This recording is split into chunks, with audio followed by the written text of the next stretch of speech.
Good evening, everyone. Thank you for joining us for the ONCO Summit.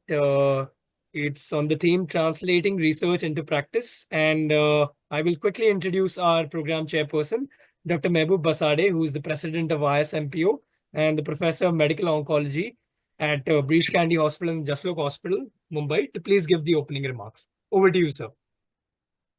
Thank you. Thank you, Dr. Petros, and all my colleagues across the India. At the outset, let me thank the AstraZeneca for getting associated with ISMPO for educational activities which are being conducted by our national society.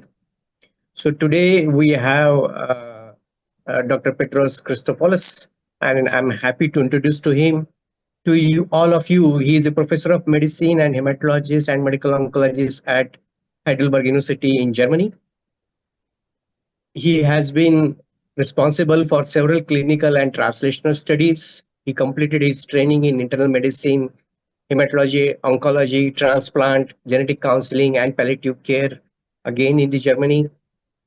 His research integrates clinical with genetic, pathological, immunological, and radiological data to redefine the patient stratification, to improve the disease monitoring and identify novel therapeutic targets, which are subsequently translated into the advanced preclinical models. And he has also investigated initial trials to his name. So welcome, Dr. Petros, and we are eager to hear to you. And thank you once again, AstraZeneca. Over to you, Dr. Petros. Yeah. Thank you very much for the kind introduction and also for the invitation to be able to be with you today and discuss novel biomarkers likely to change practice in non-small cell lung cancer. So I hope you can see my screen now. Is that correct? Yes, sir. We can see your screen, sir. Yes. All right. So therapeutic progress goes hand in hand with diagnostic progress. And both have shaped a new therapeutic philosophy for targeted treatments in the last years. Instead of attacking at the DNA level, like chemotherapy did in the past, we now attack at the protein level. And these novel targeted therapies are more potent because it's the proteins that are mostly responsible for the malignant phenotype, and they are also better tolerated than chemotherapy because the targeted drugs, which will only inhibit the tumor-promoting oncoproteins and will leave other normal proteins intact, in contrast to chemotherapy, which used to destroy the DNA in its entirety without any discrimination. Instead of damaging the DNA, we want to read the DNA today because mutations in the DNA hold information about which oncoproteins are activated in each tumor. Therefore, genetic profiling has become the single most important biomarker activity in the last years. But in order to maximize benefit for the patients, there are two important requisites. First, testing must be fast, and results must be available before the start of treatment. You can see here that these patients with treatment decision informed by the NGS, the blue group, fare better, have a longer survival than patients who will start treatment before the results are available, even if some of these patients, this is the red line, will have results later and will switch to the right treatment within 35 days. Still, it's even better to have the informed decision right from the beginning. And current guidelines say that NGS results should be available within 10 working days. The second condition is that testing must be comprehensive. And you can see again that the blue line, the patients with comprehensive testing covering all actionable biomarkers before the start of first line have a better outcome than patients without or with incomplete testing, the red line. And incomplete testing is here defined as up to 6 genes tested. Even this extent is not enough anymore. Today, we need to test at least for 9 genes or class 1 alterations. We need also to test HER2 and KRAS G12C before treatment start, even though these approvals refer to the second line at present, and we need to test advanced non-small cell lung cancers regardless of histology, that is including the squamous tumors as well, because they also will harbor KRAS G12C in a frequency of 4 to 5%, MET exon 14 skipping in 2 to 3%, and several other potentially actionable biomarkers. These two conditions for broad coverage and speed can only be fulfilled with one diagnostic modality today. This is the next generation sequencing, which is a parallel testing approach.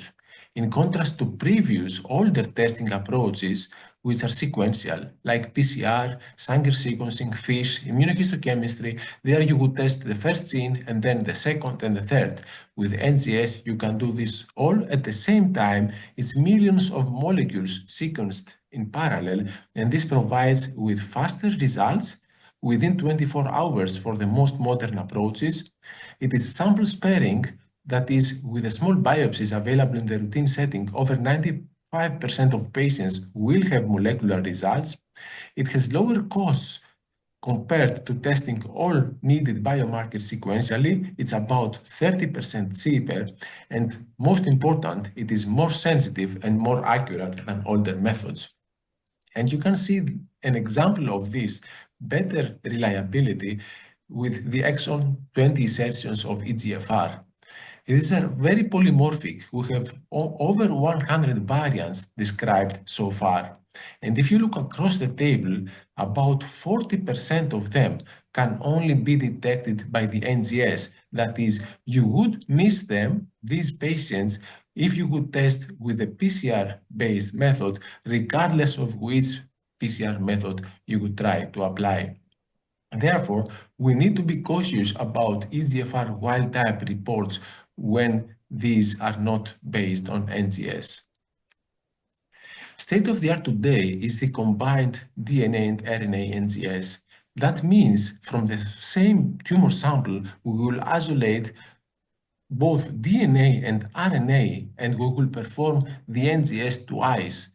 First with a panel for the DNA and then with another panel for the RNA, and we will get the classical mutations and indels and CNVs by the DNA NGS, but the RNA NGS is more sensitive for fusions and MET exon 14 skipping.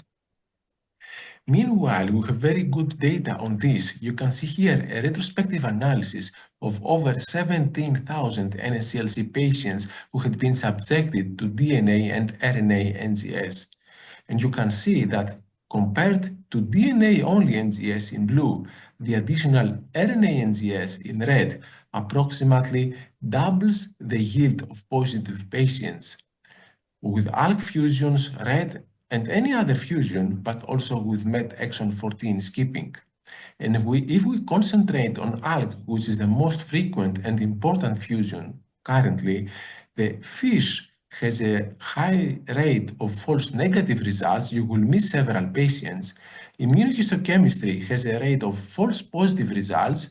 You will think the patient is positive, but he will not respond to ALK inhibitors. And the NGS results for ALK show the best correlation with the subsequent benefit from ALK inhibitors.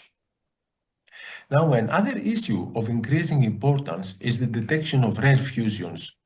Under this term, we understand two different things.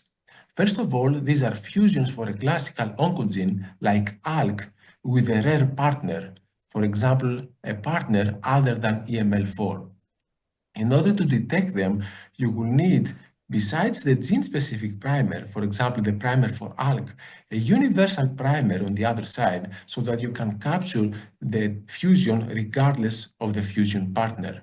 And there are methods to approach this today, for example, the unshored multiplex PCR of the Archer system, or even the hybrid capture RNA NGS will be able to detect these fusions. We have to be careful here because some of them will be out of frame, that is not activating, but if they are in frame, then these patients can be well managed with the very same targeted drugs that we use for the conventional fusions. For example, ALK inhibitors for a rare ALK fusion. On the other hand, we have fusions of rare oncogenes like EGFR, BRAF fusions, MET, etc. And in order to capture these, we will have to include these genes in the RNA panel. That is, we need to include a gene-specific primer for these less frequent genes. And we need, in essentially, broader panels, and these patients are now begin to be described and identified with these methods. And for example, there was a BRAF rare fusion as a resistance mechanism to an ALK targeted therapy in ALK-positive lung adenocarcinoma as the first report outside EGFR. For EGFR, this is much better known because it is a typical resistance mechanism to osimertinib, which has been a standard first-line treatment for classical EGFR mutations. And for these BRAF fusions, we need to know that they behave like class 2 BRAF mutations. BRAF signals as a dimer. These fusions dimerize. Therefore, the classical BRAF inhibitors like dabrafenib will not be active. And one solution is to inhibit downstream using trametinib. So the standard treatment here will be osimertinib, continuation, and addition of trametinib, and you can see that with this treatment, there can be a very good response of the tumor in various organs. Similar fusions have been described also for other oncogenes after osimertinib, like a RET fusion in this case, which can be very well managed by the combination of osimertinib and pralsetinib. Selpercatinib would also have had a similar success. You can see here that the tumor manifestations go well down, and there are also good preclinical data to support this. But if we look broader, already at the initial diagnosis, we will find fusions there as well. For example, for this patient, a MET fusion was identified at initial diagnosis. There was no means to target it at that time. The patient got chemoimmunotherapy with a short PFS only below 3 months and immune-related adverse events, but still could have a very good response, a partial response to a weak MET inhibitor like crizotinib, even if offered in much later treatment lines. So knowing from the beginning about the treatment offers additional opportunities for the patients now that we have also additional MET drugs available and in some jurisdictions already from the first line. Another important fusion is the LTK fusion.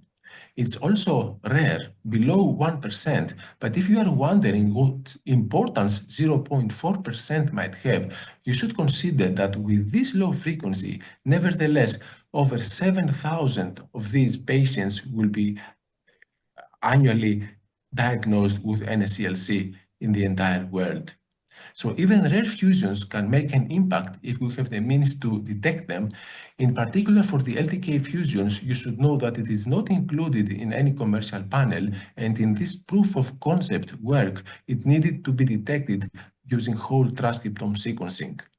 Nevertheless, this has a high homology with ALK, over 80%, and a particular sensitivity to lorlatinib, under which you can see that this patient here achieved a very good response of the tumor with CT imaging and also in the PET-CT. So genetic profiling, the detection of actionable genetic alterations, is the single most important biomarker in thoracic oncology and oncology in general today. It is much more important than the PD-L1 expression, which will just define whether the patient can get immunotherapy alone or needs chemotherapy together with immunotherapy, depending on the jurisdiction. And it is also much more important than histology, which will just decide the type of chemotherapy. We should not use histology anymore to decide about whether to toast or not. According to several national guidelines and the ASCO recommendations, unfortunately, the ESMO, even in the updated ESMO guidelines, still recommends NGS only for non-squamous tumors, but this is not state-of-the-art anymore. And in contrast, the applicability of NGS is expanding. We now need NGS testing and genetic testing for operable NSCLC as well. We need at least EGFR and ALK, and PD-L1, of course, at initial diagnosis. And we, for even smaller tumors, starting with 3 centimeters, we need at least EGFR mutation status as surgery because these patients are also eligible for osimertinib in the adjuvant setting. And we now need, pending the approval of osimertinib based on the LAURA study, EGFR mutation testing also for locally advanced NSCLC, here together with PD-L1 as well, in order to select patients for osimertinib after chemoradiotherapy versus durvalumab. Now, similar to the tissue NGS is also the NGS of the tumor DNA isolated from the circulation. This is isolated usually from plasma, and there are several head-to-head studies comparing the yield of actionable mutations in the tissue versus in the plasma. And these have all shown that actually plasma testing might be a little more sensitive. There is a higher percentage, you can see here in the blue line, of positive patients if we test the plasma compared to testing the tissue. And the plasma can also be tested subsequently if you get newly diagnosed patients with tissue testing, which is negative. They don't have any mutation here. About 30% of them will turn out to be positive if you make a liquid biopsy after the tissue testing. And these positive patients will have EGFR, KRAS, and other classical activating mutations and will have similar good benefit from targeted drugs like the patients being positive in tissue testing. So compared to tissue biopsy, the liquid biopsy is faster because it's just a blood draw. You don't need to organize the bronchoscopy. It is safer, but unfortunately, it is also more expensive because the allelic fraction of mutations is even lower in the blood and you need a deeper sequencing.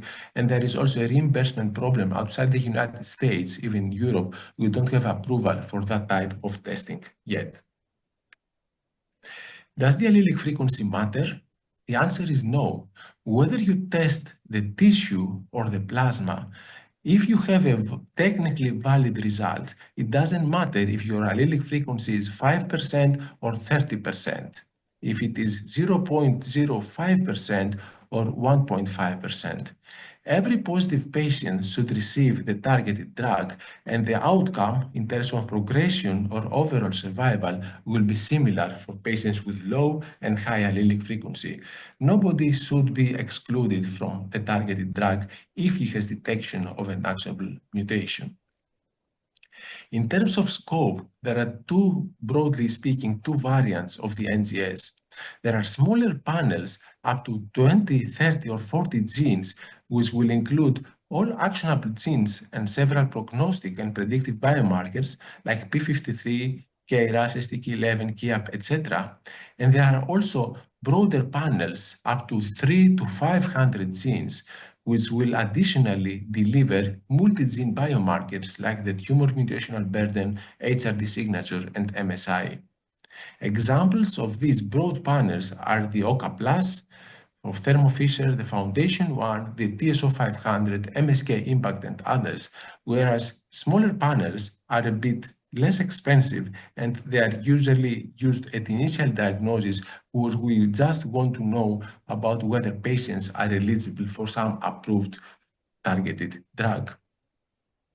Now, centers are beginning to use broader comprehensive genomic profiling already at initial diagnosis because this will offer additional therapeutic options, but this is not necessary yet. On the other hand, it is important to use a broader panel later in the course of the disease after approved targeted drugs have failed. And you can see the possibilities that open up based on this example here of own retrospective data. Here we got patients who were tested with a small panel, just 40 genes, our custom AmpliSeq panel of initial diagnosis. And these are over 4,000 adenocarcinoma patients with lung cancer. And about 25% of them had canonical, classical activating mutations, which can be treated on label. But there was an even higher number of patients, about 30%, who had rare or non-canonical driver mutations, like rare EGFR mutations or PIK3CA, or rare BRAF mutations, KIT, etc. mutations, for which, nevertheless, evidence existed in the literature that they can derive benefit from available drugs approved outside the indication. So 6% of the entire population could be treated with additional drugs if we would consider these rare activating mutations.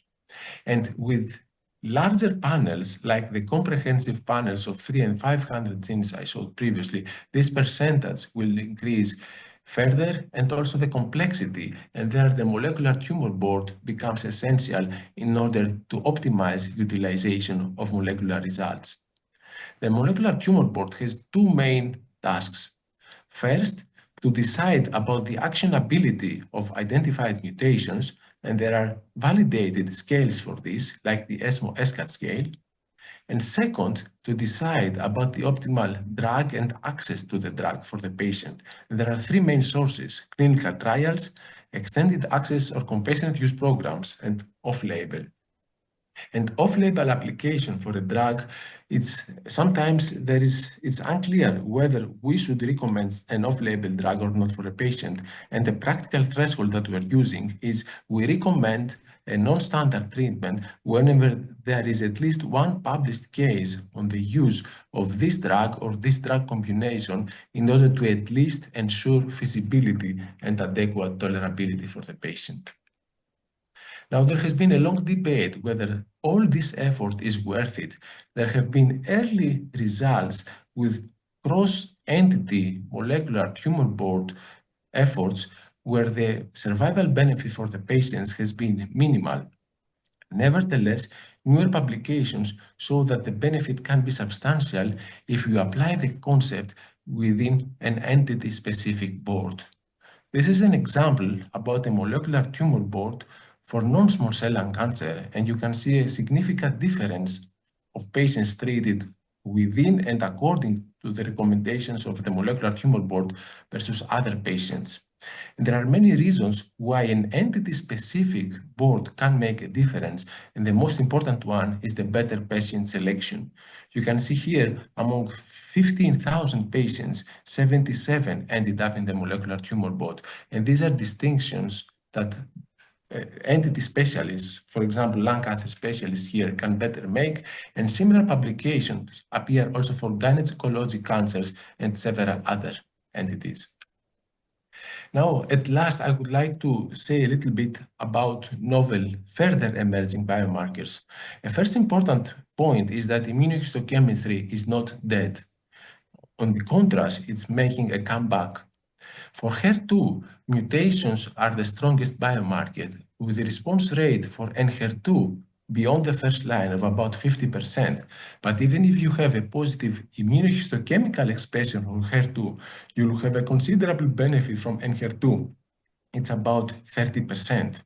And there have been good phase 2 data for this, for NHER2 alone, or NHER2 in combination with other immunotherapeutics like this bispecific antibody against CTLA-4 and PD-1 in this slide. And there is also an upcoming first-line trial of trastuzumab deruxtecan in combination with immunotherapy based on immunohistochemical expression of HER2. Second, immunohistochemistry is also evolving. There is the conventional evaluation of expression on the cell surface, but there are also functional aspects in this assay possible.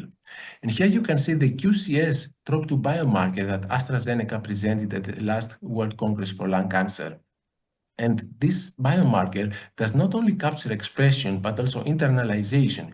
You can see here, this is the ratio of membranic expression to membranic and cytoplasmatic expression. This cytoplasmatic expression comes from the internalization, and positive patients are those who have many cells who have a low such ratio, so a higher degree of internalization.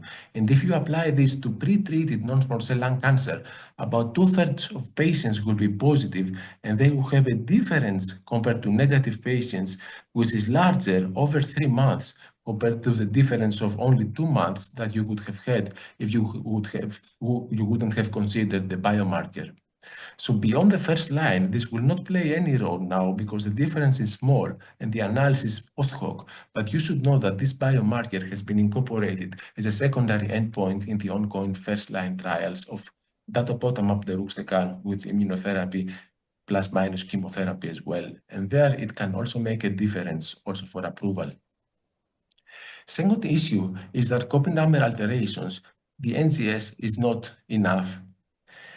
Tissue NGS will miss over 50% of the patients with an amplification, for example, MET amplification, compared to FISH, which is the golden standard. And if we are talking about liquid biopsy NGS, the yield is much lower. So the liquid biopsy will capture about 10% of positive patients only. So if you have a high degree of suspicion about a MET amplification, for example, for patients failing osimertinib, actually you should perform a FISH or SISH or another hybridization method for all patients besides the next generation sequencing. Another point affects the tumor suppressor genes. Most therapies today are based on oncogenic drivers, but tumor suppressor genes are also important for the tumor biology. And in particular, p53 mutations are frequently detected as co-mutations in several lung cancers. For ALK and EGFR, they are the most frequently detected co-mutation. You can see here below, much more frequent than mutations of other genes. And the importance here is that p53 co-mutated tumors have a higher tumor mutational burden, as shown here for both ALK and EGFR.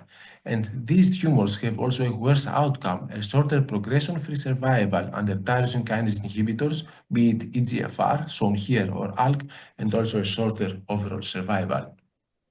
An exciting prospect is to provide individualized treatment for patients with other tumor suppressor gene mutations, in particular STK11 and KEAP.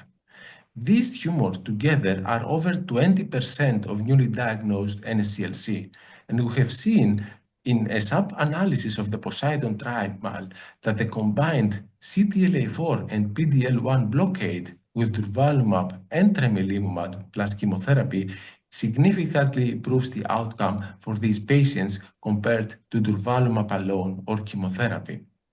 There is also a strong preclinical evidence with a very nice Nature paper published a couple of months ago, and in the United States, a phase 3 trial, the Triton trial, is ongoing to answer definitively this question, whether durvalumab plus tremelimumab plus chemotherapy will indeed be superior to KEYNOTE-189 for patients carrying KEAP and STK11 mutations and or KRAS mutations. And finally, what will also play an increasing role in the future are immunologic biomarkers. We have seen that checkpoint inhibitors against PD-1 or PD-L1 have radically changed the landscape for lung cancer. But there are also next-generation immunotherapeutics upcoming, like the CD73 and NKG2A inhibitors oleclumab and monalizumab. These have inhibit pathways which are upregulated under radiotherapy, and we have seen a few years ago very good results for the CROST phase 2 trial that these drugs with durvalumab after chemoradiation for stage 3 disease significantly improved the PFS compared to durvalumab alone. Now, this concept is tested in the Pacific-9 trial, a large prospective phase 3 trial, which, if positive, will also lead to approval. But this development at the same time means that in the future, immunologic biomarkers like the specific immune cell populations or immunologic molecules detected on the tumor will probably also play a role for the further improvement of patient stratification besides genetic markers. I would like to thank you for your attention, and I would be glad to discuss with you.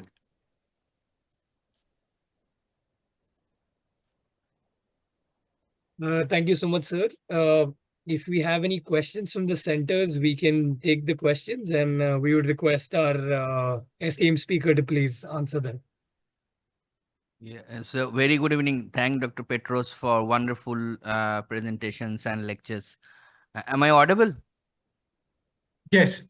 Yeah. One query is, if patient is suppose MET amplification, it is better to picked up by fish from tissue or fish from liquid biopsy from NGS. The most sensitive assay is fish from tissue. Second is NGS from tissue. And if you do NGS from tissue, if it is PCR-based NGS, then it's very bad. It has a very bad sensitivity. And the reason is that the amplification of PCR-based NGS somehow distorts the relative abundance of molecules. It's more difficult to see an amplification of the MET amplification if you also have the amplification due to the PCR as a technical artifact. It's better to have a hybrid capture-based NGS with sequences without amplification, but still the NGS, even the hybrid capture, is worse than the fish in the tissue, and in the blood the sensitivity is the lowest one. In the blood you might catch about 10% of the cases. You might catch about 40 to 50% of the positive cases from the tissue NGS, and if you perform the fish from the tissue, there you will capture almost all patients.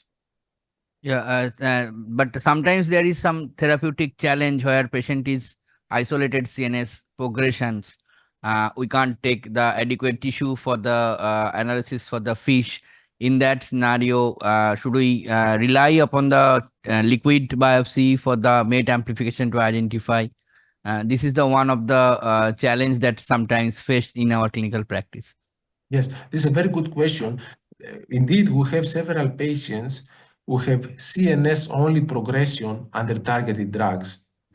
The best thing to do there would be a lumbar puncture and CSF analysis with a ctDNA method. So it's a liquid biopsy, not of the blood, which is not very sensitive if you have disease only inside the CNS, but it's a liquid biopsy of the cerebrospinal fluid. And this would be important not only in order to detect a MET amplification if present, but you could also find an EGFR resistance mutation like C797S. You can find the beta fusion and all other potential molecular resistance mechanisms. So this is the recommended approach if the patient consents to this. Yeah, thank you. Thank you for the update. One question from Jaipur.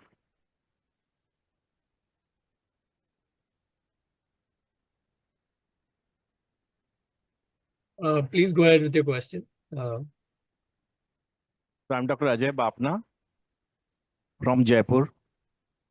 Hello. So can you hear me, sir? Yes, I can hear you. So in your first or second slide, you mentioned that while waiting for the NGS report, if we start the chemotherapy while waiting for the NGS report, the results are detrimental. Then waiting for the report and not starting the TKI on time. There is a common tendency over here that we start chemotherapy and wait for the NGS report, and that tend to delay the actual treatment, targeted based treatment for more than 30 days. Well, normally the genetic results should be available within 2 weeks. These are 10 working days. Technically, the method itself does not take longer than 2 to 3 days, the sequencing. If you consider that sequencing might not be performed daily because you need to pull samples to reduce the costs, maybe it's performed once in a week or twice in a week. That is where the 2 weeks come from. Now, waiting for 2 weeks, some doctors have been reluctant to do this in the old times where we would give chemotherapy. And if the patient had symptoms, they tended to start earlier. In the times, I repeat, where we just have erlotinib, for example, for EGFR and maybe crizotinib for ALK. At that time, this was also not optimal. But the disadvantage for the patient is getting larger now that we have so many targets and targeted drugs, and now that we have even better targeted drugs than these old inhibitors. So to sum up, today, state of the art will be to order the genetic results, get them within 2 weeks, and over 90-95% of patients can actually wait for 2 weeks before they start treatment in order to start directly with the appropriate targeted drug.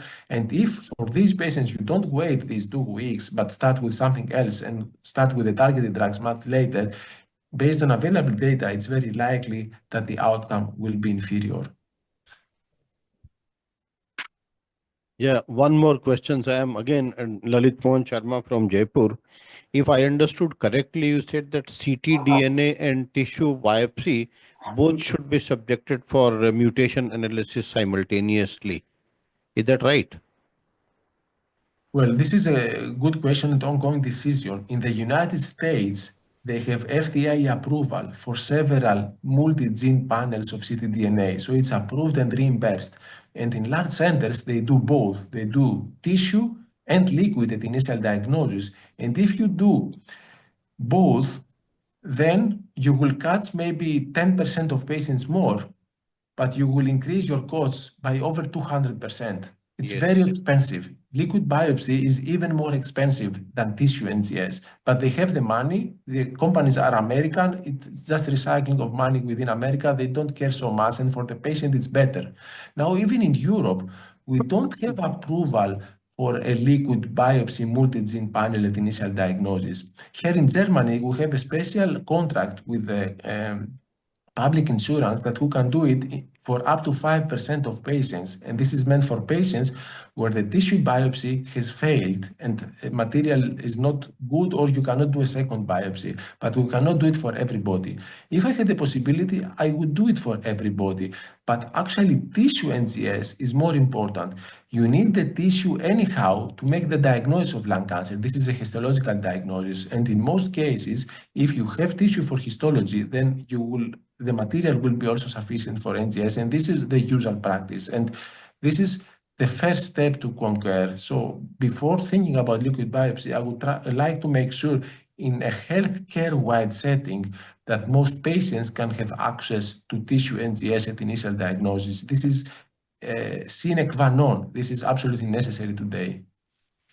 So in Europe, do you get the reimbursement by government for mutation-based treatment, even if it is not widespread? Like you mentioned, few rare mutations and the mutation-directed treatment. So does the EU take care of the expenses? Okay, let's look at the things separately. First, I said that for liquid biopsy there is no approval, but there is a special opportunity for 5%. For tissue biopsy, we have excellent opportunities. It's reimbursed, and you can do it for everybody at any NGS you would like for tissue in Germany. Now, for the drugs are approved by the EMA, and the approvals are Europe-wide, and they are similar to the FDA approvals. Usually, they come 3 to 6 months later than the FDA approvals, but we do have the approval. Now, to give the drug to a patient, the approval is not enough.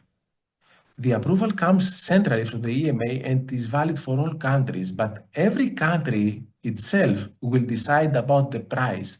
This is called HTA, Health Technology Assessment, and it's a separate procedure specific for each country. And within this negotiation with the company, the country will decide whether to reimburse the product. So I repeat, approval is one thing, reimbursement is another thing, and it's a country-specific thing, the reimbursement. And if they reimburse, which price they're going to offer? Will they offer 5,000 or 10,000 per month, or just 1,000? And here in Germany, the first year is free for the company. The company can get any price it wants, but after the first year, the prices are regulated. And to answer your question, the drugs are available in Germany according to the approvals by the EMA. And if the drug is not approval for some indication, you will generally not be able to give it in the first line already. You will have to give approved drug in the first line or second line, but you may be able to use it off-label after the first line, after you make a specific application for coverage of the costs. For off-label in the first line will not work, also in Europe and Germany not. Thank you. Thank you so much for your excellent talk as well as the answer. Thank you. Thank you so much, sir. With keeping in mind the time, we would apologies. We'll have to move on to the case discussion. And I would like to invite our experts, Dr. Ullas Batra, Senior Medical Oncologist from New Delhi, Dr. Amit Rautan, Senior Medical Oncologist from Bangalore, Dr. Kumar Prabhash, Senior Medical Oncologist from Mumbai. And I request Dr. Petros also to be part of the case discussion. We'll move on to the first case. This is presented by Dr. Ark Pravasina from TMC, Kolkata. And this is led by Dr. Somnath Roy. So over to TMC Kolkata for their case. Good evening, sir, and good evening, Ullas, sir. And thanks for the AstraZeneca for such kind of meetings. So I'd like to present a case of resectable NSCLC in the advent of chemoimmunotherapy. So Dr. Orko Prabhu from our resident medical oncology will present this case. Over to Dr. Orko.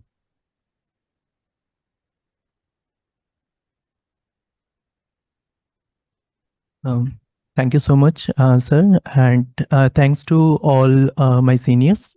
So today I'm presenting a case that has been not moving. The slides are not moving.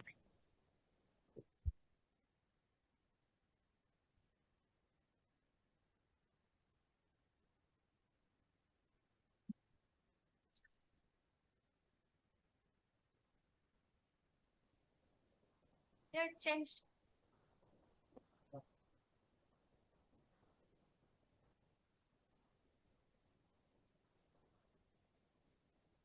So I'm presenting a case. This is a patient who is a 72 years old gentleman having ECOG PS of 1 without having any comorbidities, and there is no significant family history. At the time of presentation, the patient presented to us with a history of fever, which was insidious in onset for a duration of 6 weeks. And it was intermittent in nature without any history of complaint or cough, expectoration, hemoptysis, or there was any significant weight loss. The patient is a known former smoker. While doing the examination, we found that the patient has a general condition which was fair. He had a ECOG PS1 having stable vitals. During systemic examination, we found that patient had vesicular breath sounds audible over the bilateral chests, and there was without any added sounds. The other systemic examinations like CNS, CVS, and GI were within normal limit. The patient underwent an chest X-ray at outside center, which showed a lung mass for which the patient presented to us at TMC Kolkata. And a PET-CT was done on 17 July 2024 that was suggestive of a metabolically active 6 into 5.4 centimeter mass having a SUV uptake of 19, heterogeneously enhancing irregular pleural-based soft tissue lesion in the upper lobe of the left lung with transfissural extension to the lower lobe. And FDG avid multiple enlarged P-vascular precarinal, AP window, and subcarinal lymph nodes that are seen, largest measuring 1.5 centimeter, having an SUV max of 8.42. So the patient underwent core biopsy from the lung lesion that was suggestive of a non-small cell carcinoma NOS. The IHC was suggestive of positive for CK7, while it was weak positive for synaptophysin, and negative for TTF1, P40, chromogranin A, CK20, CD34, and WT1. The EGFR and ALK reports came as negative, whereas the PDL1 TPS was significantly high in expression, having 75% of PDL1. During the other investigations, we found that in MRI brain, there was no focal enhancing parenchymal lesion. EBUS was done for the lymph nodes that were having significant SUV uptake in PET-CT, but 11R, 4R, 7, and 4L lesions were negative.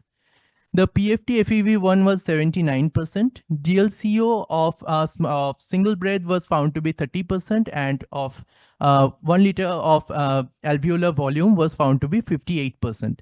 6-minute walk test was for 50 meters without any saturation, desaturation, baseline being 99%, and the echo was within normal limits. So this was the finding that we found in the first PET-CT that was done, and it was found that there was a pleural-based nodule of having a significant uptake in the lung, in the left lung, and there was also uptake in the mediastinal lymph nodes. The PET-CT was done on 17 July 2024. And this was in the same PET-CT that we found in the lung window of the of that PET CT. So the patient was planned for 3 cycles of neoadjuvant chemoimmunotherapy. That was nab-paclitaxel given at a dose of 260 mg, carboplatin 450 mg, and nivolumab was given 360 mg. The third cycle was completed on 1st November 2024. Due to logistic reasons, the patient underwent CT thorax and abdomen for response assessment. And it was found that the left upper lobe lung mass was reduced in size of 5.1 centimeter maximum dimension, whereas the mediastinal lymphadenopathy was also significantly reduced. And there was extensive tiny nodules in the both lungs, intermediate and the indeterminate were similar. So overall, there was a partial response compared to the previous scan. So this is the scan that was done on 18th November 2024 as a response assessment. And as you can see, there was a significant size decrease of the mass size in the lungs, and also the mediastinal lymph nodes were significantly decreased. So at present, the patient is due for MDT decision for definitive treatment as it is awaited. Thank you. Okay, that's fantastic. It's good to see actually a neoadjuvant case being presented in a medical oncology symposium. Dr. Petros, do you have 5 minutes to discuss this case, and would it be something different that you would do? No, I like that taxane was used as part of chemotherapy. The PCR rates and the outcome in the perioperative trials has been consistently higher with taxane. And now let's see what the MDT recommends. The first important step was to have a good response of the tumor, and this has been achieved. Okay. And your take about checkmate 816 versus 7070. So let's say this guy achieves this guy undergoes surgery, and A achieves a PCR, B doesn't achieve a PCR. What would you do? I would give postoperative nivolumab in both cases. We saw the comparison of checkmate 816 and 717, the WCLC, and the perioperative is better because patients with PCR have advantage if they get postoperative nivolumab. Where, in contrast, patients with PCR, the curves didn't differ. And actually, we knew this from the cross-trial comparison of 816 with 671. But now we see it in a more clear manner with the very same nivolumab between 816 and 717. And this was a patient-level meta-analysis. Nevertheless, I would not use these results to de-escalate. I believe that post-operative treatment might be expensive, but will benefit some patients. And for the 671 and other perioperative trials, we have seen some relapses even in patients with PCR. So without a formal non-inferiority trial perspective of de-escalation, I would still prefer to offer post-operative nivolumab to all patients, except if they have some immune-related adverse event or other contraindication. But Dr. Petros, no trial is being planned even after repeatedly being asked by FDA, even AG study in which AstraZeneca is obviously it's an AG-sponsored trial. The ODAC committee did tell them to do a prospective trial, but no company is really going to come forward with only neoadjuvant versus a perioperative trial. So there will never be a trial, I guess, now. Yes, I am perfectly I'm aware of this. And I also know that a non-inferiority trial would require many more patients than a superiority trial, so it's not practicable. And therefore, actually, my answer is that I would always offer post-operative immunotherapy if they don't have any contraindication, because there may be some patients who benefit, and my role as a doctor is to act in the benefit in the interest of the patients. But I know that some colleagues, even here in Germany, we have discussions about this. Some colleagues say if the patient has a PCR, they wouldn't give anything after surgery. So it's an area of discussion. There is no firm evidence for an approach. So you negotiate with the patient. If the patient agrees, you give 1 more year. If he doesn't agree, you say, okay, fine, you at least get a PCR, you're reasonably happy. I also saw EGFR ALK was done in this patient who was a smoker. But would you go ahead and do a complete NGS testing, or are you happy with an EGFR ALK? And let's say, just leave aside the reimbursement issues, because in India, nothing is insured and everything is insured. So let's say somebody's paying out of his own pocket. Will you be okay in getting complete NGS done, especially if the patient is non-smoker? Look, if they're paying out of their pocket, I would probably do the EGFR and ALK only. But here in Germany, we have reimbursement, and it also makes no sense for us to have different testing pipelines for operable stage compared to stage 4. If we do testing, we do the very same NGS, and it's a 40-gene panel that we do for stage 4 as well. And this has the additional advantage in the academic setting, we will find some other mutations for which we have clinical trials. So in the academic setting, I would do a complete NGS like stage 4. If the patient is paying himself, I would just do EGFR and ALK because this is the only relevant for treatment now. Fantastic. So Dr. Petros, let's say we did an NGS for this patient and the NGS shows HER2 new or a ROS or a exon 20. Would you then be considering immunotherapy, or you would say no, there is no data about a neoadjuvant in HER2 or something? You would say I'll not give anything and let the guy relapse and we will then treat him at progression or something. So what would be your approach in the non-smoking driven biomarkers lung cancer, the neoadjuvant setting? So if they have EGFR or ROS, this is a difficult question. Actually, we know that these patients will have less benefit from immunotherapy, but we cannot exclude that they could derive some benefit. The main issue is if you want to give a targeted drug shortly thereafter with a checkpoint inhibitor, they might have increased toxicity, but we don't have this situation here. So actually, I would prefer to give immunotherapy to these patients, discussing with them the potential side effects and explaining to them that the benefit might be smaller than in other patients, but I would rather tend to offer them. I think it will be better than nothing in this setting. Okay, I somehow have a different take on that. I would actually say that don't offer them immunotherapy. I mean, what I would do is not offer them immunotherapy. Do not offer them the targeted ones also. Give them probably only chemotherapy, and when it relapses, which it will, then treat them. But absolutely, your point is well taken. Anybody else from Jaipur or Hyderabad has a point which we can discuss with Dr. Petros, because I think he has to leave in another 2 minutes. Hello,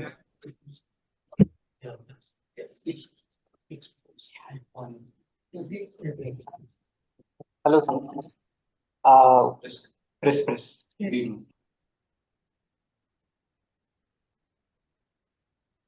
You're not audible. No, speak now. Yeah, you can speak now, please. Yes. Hello. Hello, sir. Hello. Thanks for the nice lecture. Just one question, sir. You told that the tissue NGS versus the liquid biopsy, the sensitivity is 67% versus 87%. If there is significant 20% difference in the liquid biopsy, then should we do a liquid biopsy if the cost will be a matter? Because we cannot do both tests because of the finances. So we'll prefer the liquid biopsy or the tissue with NGS. We prefer the tissue, and the tissue at initial diagnosis is anyhow necessary for the histologic diagnosis of lung cancer. And so if we have the tissue, we do the NGS from this. Liquid biopsy will have a slightly higher yield, but it is much more expensive. And as I explained, it's not approved and reimbursed in Europe for this purpose. So if I don't have tissue, or I do my histologic diagnosis and the tissue is completely consumed and I don't have any material left for NGS, I try to do a second biopsy again for tissue. If I don't have this opportunity, or if I am in a hurry, then I could do a liquid biopsy.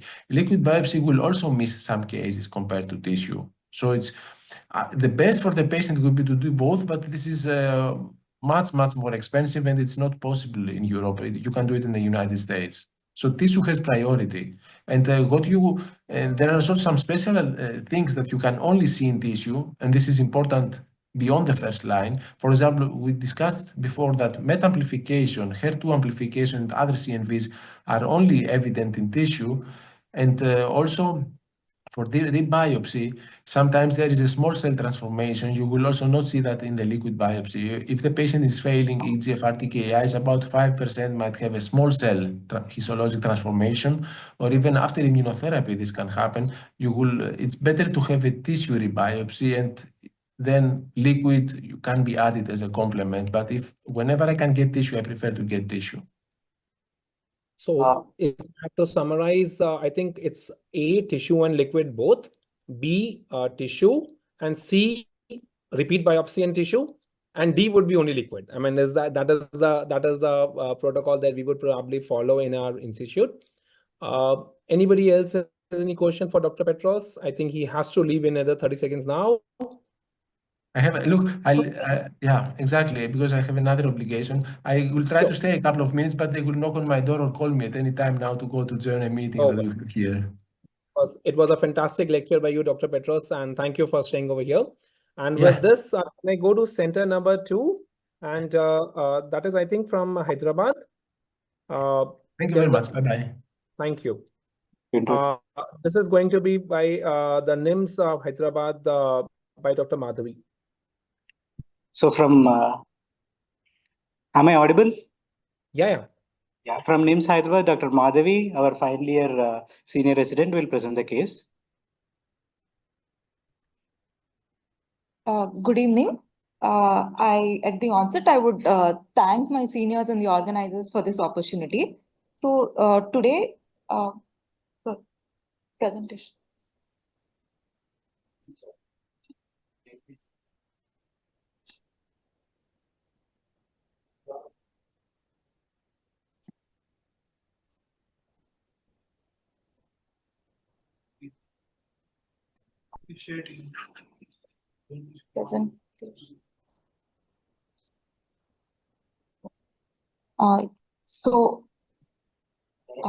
Our patient was a 41-year-old lady, non-smoker, without any history of tobacco usage.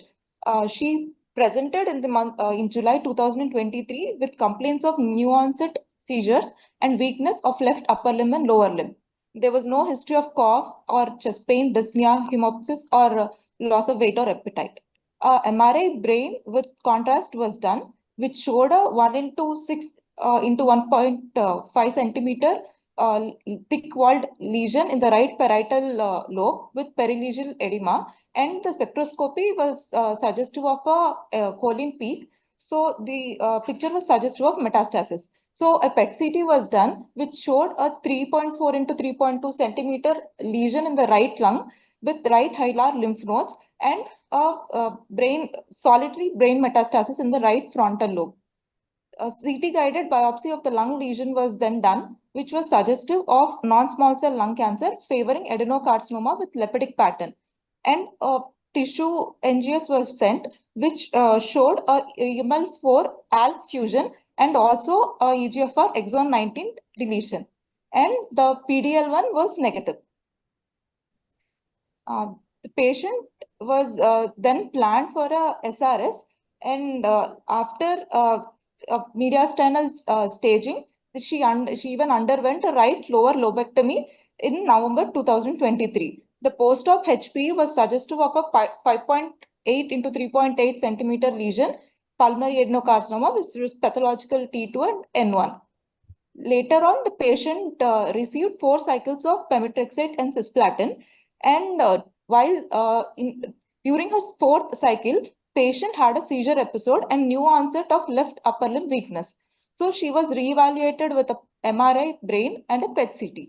The PET CT showed appearance of a new liver lesion, and also there was a FDG avid. The previous brain lesion was still FDG avid, and there was significant perilesional edema.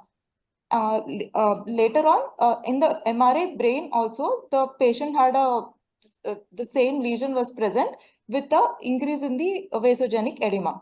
So patient was then started on osimertinib in February 2024. And 4 months after that, she was evaluated for response, where the PET CT showed a complete resolution of the prior liver lesion. And there was also a regression in the enhancement of the metabolic activity of the brain lesion. The MRI brain done in June 2024 showed an interval reduction in the enhancement and diffusion.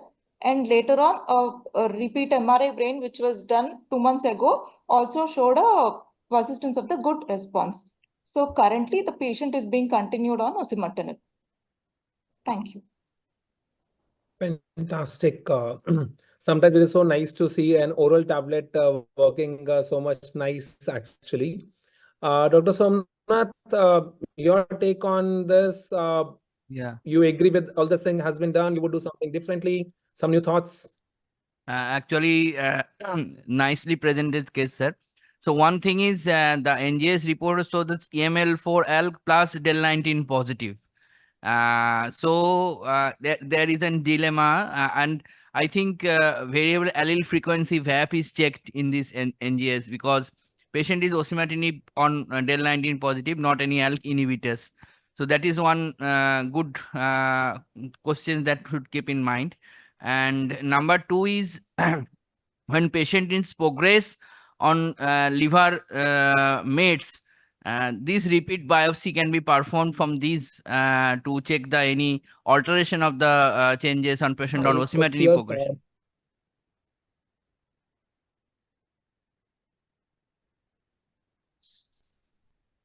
Hello, am I audible? Yes, you are audible. Yes, sir. Yeah, so I just asked these two questions from the presenting institute.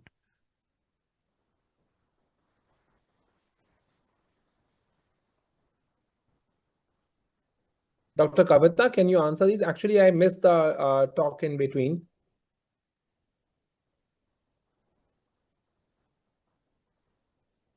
Okay.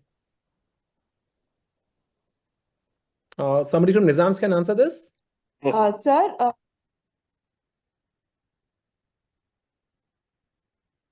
You are not audible. Not audible. am I audible now, sir? Yes, you are audible now. Yes, sir. So upon Again, you are not audible. I am not pressing it. Am I audible, sir, now? Yes, yes, you both are audible. Even the Yeah, presenter we is tried to audible. get a repeat biopsy, but the liver lesion was very small. We are not able to get an biopsy. That is the reason why we didn't get an biopsy. And regarding the osimertinib, regarding the ALK inhibitor and the EGFR, so actually, basing on the we started her on osimertinib, and at that point of time we don't have an idea whether to start an ALK inhibitor or EGFR when we are starting per thing, but we started her on osimertinib, and then we just monitor for a response, and then if she's responding the kind of a thing, so we continued the osimertinib. But we didn't we basing on the biopsy, it would have been better whether to have continued an ALK inhibitor or an EGFR inhibitor. So in this current era, we have ELINA data also in the adjuvant ALK inhibitors as well as the osimertinib flora. So I think in this therapeutic dilemma, you have to check the what are the variable allele frequency percentage which is picked up by the NGS, and select your EGFR TKI or ALK TKI accordingly to identify which subset will be benefited more, because we do not have the data of combination of ALK inhibitor plus EGFR TKI. I think one sir is also one to point out. And another thing is I am not sure about that brigatinib has a role or not, because all of us know that brigatinib has dual EGFR plus ALK inhibitor therapy. So in this case, theoretically, brigatinib can be a better option if variable allele frequency of both the genes mutation is almost similar. So I asked Ullas sir to highlight on this interesting thought. Oh, I actually missed the discussion. My Zoom went off the network, so I didn't really hear the entire thing.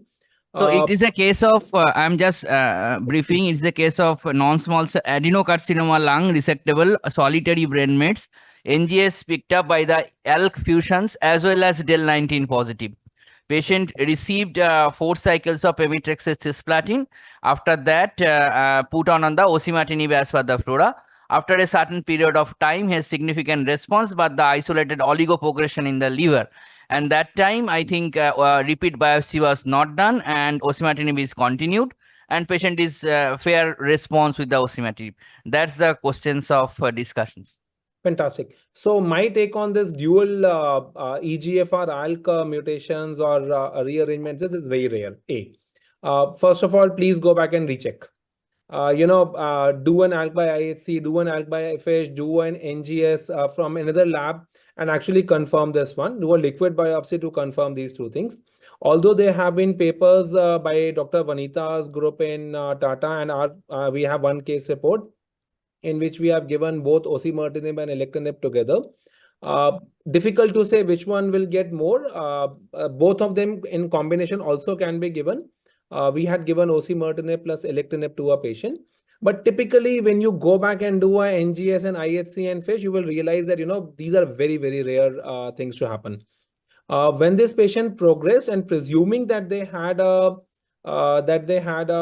dual positivity of EGFR and ALK, I would probably obviously like to rebiopsy the liver lesion, maybe send a liquid biopsy again. And as you said rightly, that we will do a VAF to find out which of the clone is more dominant.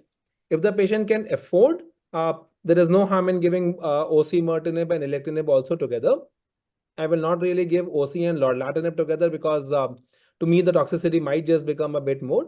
But OC alectinib is something which has been very well described in the literature and can be given. But do a liquid biopsy, confirm again and again. I think one thing which has come with Dr. Petros' talk again is that, let's not be shy of doing a biopsy. And the more you do biopsies, you will get something or other. And the second most important thing which Dr. Petros also said was, do the right panel. I saw the panel which was done, only 12 gene panel was done. When you are doing an NGS to start treatment, do a hotspot panel. That's absolutely okay. But when you are looking to determine a resistance, do a CGP or a broad-based panel. That will really tell you the good resistance mechanisms.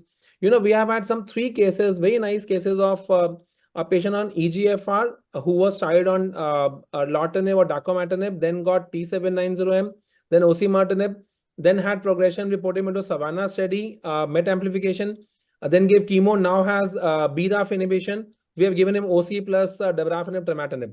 8 years, this guy has got multiple things. Every time we come, he says, let's get a biopsy and stuff. So ideally speaking, do a broad-based panel at the time of resistance. Try doing both tissue and liquid. But if you have to do only one, do tissue. So Dr. Ullas, Yes, sir. Lalit from Jaipur. Small query, in fact, like you said, we give both the things together. ALK directed as well as EGFR. Is there any way to find out which is the driver mutation? WEF, probably in the last lecture mentioned clearly that the percentage of WEF, even if less than 0.1, will not have any impact and will be guiding for the treatment. Correct, sir. So WAF in the last lecture was in the context of only a single gene when it was being tested, sir. So it was not that, what Dr. Petros meant to say that was, let us say some people say that the WAF is only 6%, we will not go ahead and give it. So there is no difference in the response if your WAF is 6% or 50%. But in cases of 2, if you really want to have a look, let us say you do a tissue biopsy and you find out that the WAF for EGFR is around 20% and there are 25,000 fusion reads for ALK. That will give us an idea that maybe probably ALK is more active. Let's say you have a WAF of 6% for EGFR and you have 40,000 for ALK. Probably I'll go for an ALK-directed therapy again. But in this particular case, if money is not an issue, both of them can be started. What we did in our patient was we gave them, since it was a patient who was resistant on EGFR, we started with osimertinib. We added alectinib at 300 mg BD. What you basically have to look at is liver toxicity and the QTC interval. So we did every 7 days a LFT, we did every 7 days an ECG, took a signature from them for an off-label thing, and the patient did reasonably well. There is no one right answer. There will never be a right answer. And the more you practice and the more you do trial and error, you will get to know, sir. But this patient is doing well now, I think, with osimertinib, and this brain lesion also has come down. Correct, and liver lesions also has come down. Now, say 6th month, she's doing very well. So we wanted to continue the only osimertinib because financial issues are there. So we can't come to both at this point of time. I think, as I said, I think once the patient get any progression, definitely again we'll try to do the biopsy. If it not, because only few small lesions are there in the liver, we could not do the biopsy from the liver. So, but ultimately this patient is doing now very well, and maybe in the future, what he said is, If any progression is there, try to get the tissue biopsy. Not possible, go for liquid biopsy. And ultimately, if we find anything again ALK, definitely we can start ALK. Sequential, not as a concurrently at this point of time. Absolutely Okay. right. I think as you said, I think concurrent is the best one, but sometimes it's very difficult in Indian context to give the best CNS active drugs. Alectinib, but this one is very difficult. I think now the patient, because patient is doing well, we don't want to intervene at this point of time. Absolutely, sir. I mean, the first thing is do not change the winning combination. Yeah. That's the first rule. If something is responding, please don't change. No, so our oncology is very same principle. No, we try to go the only single one. If it's doing well, don't interfere. Unnecessarily, it will get complicated then more. Solution. Do a scan also after 4 months only, sir. That is what I will say. After 4 months only, which after 6 months we have done that one. It's doing well now. Correct. Thank you, sir. Thank you for a fantastic case. And we head back to Jaipur now. Case by Mahatma Gandhi Hospital, led by Dr. Lalit Mohan, presented by Dr. Chavi Goyal. Yeah, thank you so much. So on behalf of Jaipur team, Dr. Ajay Bapna and me are from Jaipur. Dr. Chavi Goyal is our second year DM student from Mahatma Gandhi Medical University. She'll be presenting the case. Over to you, Chavi. Thank you so much, sir. And a very good evening to all the respected teachers and all the colleagues. Let us proceed to the case. So she's a 40-year-old lady, married with 4 kids. She presented to us in October 2016 with cough and dyspnea. There was no history of any addictions, no comorbidities, no family history significant. And on examination, she had bilateral supraclavicular nodes which were palpable and pallor was present. CCT chest was done and it showed a 3.3 centimeters heterogeneously enhancing mass in the anterior segment of right upper lobe of lung, along with conglomerated mediastinal lymph nodes, bilateral supraclavicular lymph nodes, paraesophageal as well as para-aortic lymph nodes, moderate pericardial effusion, few angiocentric nodular lesions in the bilateral lung fields, and SPC syndrome features. Bronchoscopy was done, which was suggestive of near complete occlusion of bronchus intermedius, but it was an extrinsic compression. Bronchial washings were positive for atypical cells, and FNAC from supraclavicular lymph node was positive for metastatic carcinoma. Ultimately, a biopsy was done from the right supraclavicular lymph node, and it was suggestive of metastatic adenosquamous carcinoma. IHC was performed, which was TTF1 and P63 positive. EGFR by RT-PCR was negative. So the final diagnosis of CA lung NSCLC, CT2 and 3M1 was made, and she was started. She was initially having symptoms for SVC syndrome. So she was given a thoracic RT in January 2017 at AIIMS Jodhpur. And after which the SVC symptoms were still relieved, but other symptoms were worsening. So she was started on palliative chemotherapy with paclitaxel and carboplatin there only. She tolerated the chemotherapy well without any adverse effects, and she had a good response, good partial response after 3 cycles. After that, she came to us. Meanwhile, the blocks were reviewed by us and sent for targetable mutation analysis, and it showed ALK positive NSCLC. So she was initiated with treatment with crizotinib 250 milligrams, and in March 2017. She tolerated crizotinib well, and interim PET results were all stable disease and good positive response till September 2021. So she had responding disease till 54 months. And after that, in September 2021, she subsequently reported symptoms of headache and dizziness. And a CECT chest and abdomen was done, which was still suggestive of stable disease, but she was having CNS progression. Brain metastasis was showing progression. So the case was discussed in an MDT, and whole brain radiotherapy was started in September 2021. Patient was advised to take lorlatinib, but it was not feasible by the patient. So she was continued on crizotinib with close monitoring for systemic progression. And the patient continued to show a response to crizotinib for another 1 year till September 2022. In September 2022, a PET-CT scan was done, which was suggestive of progressive disease with new lesions. At this time, she was having liver mets and bony mets.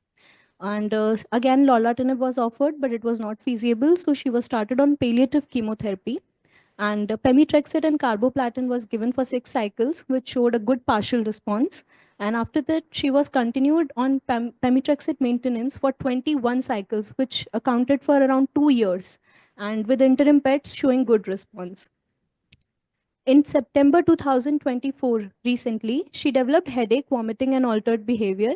Imaging indicated CNS disease progression, and PET also was suggestive of systemic progression. She was offered lorlatinib again, but it was not feasible. She was started on gemcitabine and carboplatin as second-line chemotherapy, and she was again offered a whole brain RT at this point of time. She had symptomatic control and on gemcitabine and carboplatin, and she currently now arranged lorlatinib, and she is on lorlatinib tablets for 1 month right now at present. So to summarize the case, in 2016 October, she was diagnosed as CA lung. In January 2017, she received thoracic RT for SVC syndrome, and after that, 3 cycles of paclitaxel carboplatin. In Feb 2017, she was diagnosed as ALK positive. March 2017 till September 2021, 54 months, very good response on crizotinib. Then only CNS met, so crizotinib was continued after WBRT and again showed response for another 12 months. So total 66 months of response. And in September 2022, she had disease progression and pemetrexed carboplatin was started. For 2 years, pemetrexed maintenance was given and she continued to show response on that. After that, again, progression. Whole brain RT was given again because there was a gap of 3 years. And gemcitabine and carboplatin, 1 cycle was given. After that, she somehow arranged lorlatinib and now currently is on lorlatinib since 1 month. Thank you so much. Fantastic, Dr. Chavi, and kudos to Dr. Lalit and Dr. Bapna. Fantastic management of ALK positive cases, and great. So let me head to Hyderabad. Sir, your comments on this case and something else you would like to do, or something else which they didn't do, or they did something which you would do differently? I think 2016, that's the standard of care at that point of time. So we have only something like crizotinib and chemotherapy. I think they have managed very well. Only thing is, I think what we've expected is CNS progression is expected. That's the only one thing they could not give because of Indian people. They may not, there's most of Indians, they can't afford CNS directed ALK inhibitors. Okay, but I think now the drugs are available. Definitely it's a very good case. So people, once upon a time, the people, they say lung cancer means only 6 months survival. These people, they have shown 8 years, the patient is still surviving, and patient may survive for 2-3 years more again also. So really great case, very good case for the discussion and inspiration for all the medical oncologists. So we should not lose the hope, try to give something and get the good response. In fact, sir, I'll intervene in between Dr. Ullas and Dr. Shiv. In fact, what happened, this patient came to me after 54 months and he told me that you promised that my patient will be doing well for 5 years. So now in only like 6 months are left and she had progression. So why did this happen? So I remember that 54 figure, 54 months figure, in fact, distinctly. Okay, Dr. Somnath? Yeah, one question is, any point of time the ALK is identified by the NGS or IHC? I just want to know that any variant of ALK, is it possible in this case or not? In fact, it was based on that coupon only. The full NGS was not done, and Okay. it was. Okay. I think there's enough literature in which says that you do not require to confirm an ALK IHC by any NGS or FISH. The only time, so we do NGS as a reflex for everybody, but that's a different reason because we want to have our data and stuff like that. The only time I will like to confirm a IHC by FISH or by NGS is if the patient does not respond in the first 3 to 4 months and I'm doubting my diagnosis. That's the only time I will do a, I'll go back and look at FISH or something. Otherwise, an ALK IHC positive in a non-small cell lung carcinoma is good enough to start treatment by crizotinib, by lorlatinib, by alectinib, whatever. So you don't really need to confirm it again. Sir, one of our fellow resident one of Dr. Hardik is there. He want to ask some questions. Yeah, sure. Not to me, I hope. You are Indian expert. Tell me.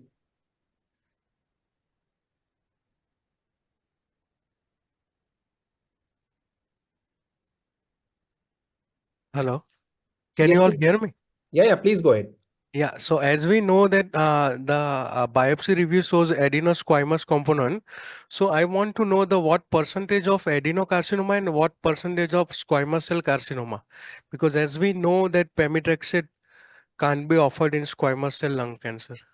Correct. So there are two very good questions. There are two things in that.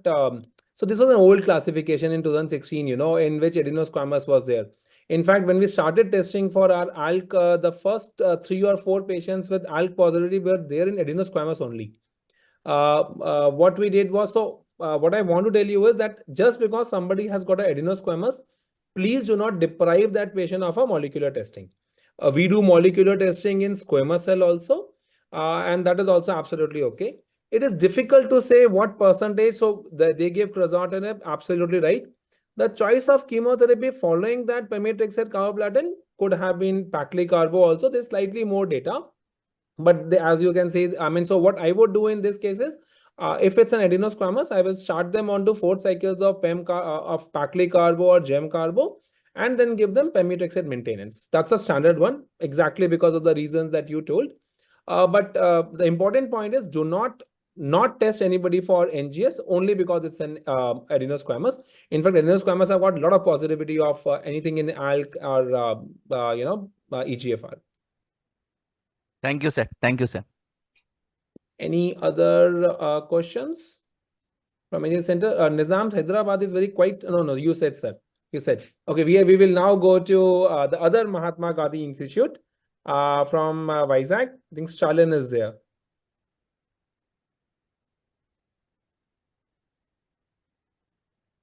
How many Mahatma Gandhi Institutes are there?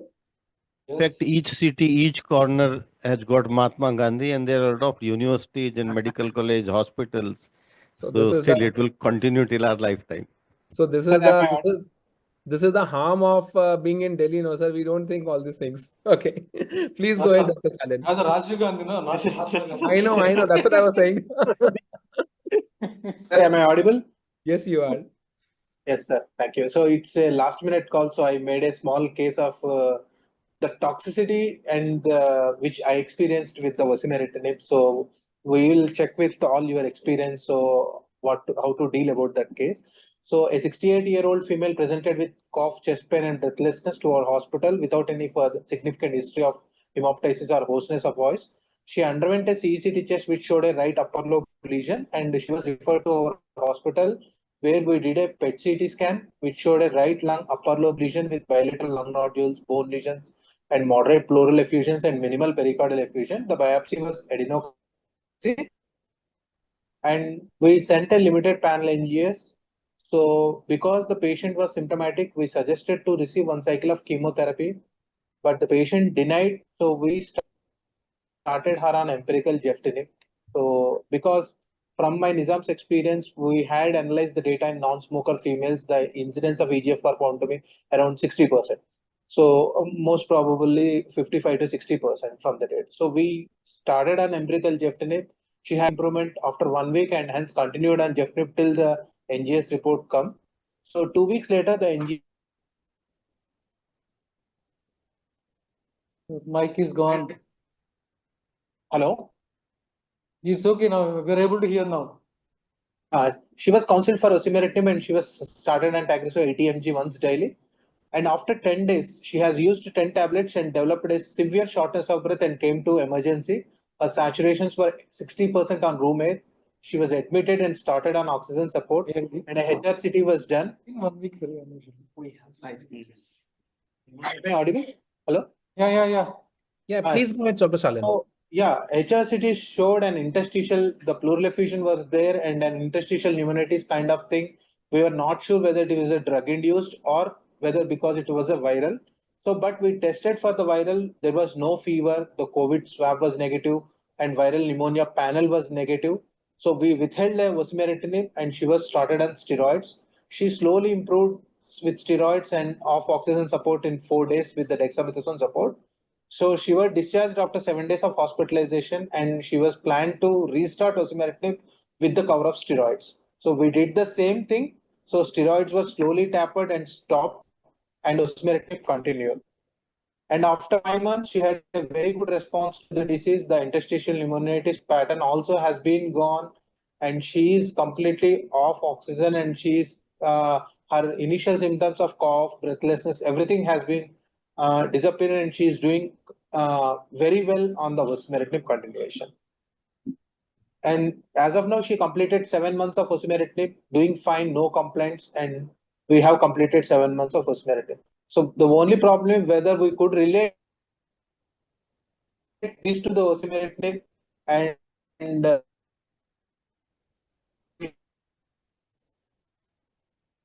we have responded well to it and absolutely fine now. Okay, that's fantastic. Thank you. That's fantastic. Let me go to closer to Vizag, Dr. Sadashivo at from NIMS Hyderabad. Sir, your take on that.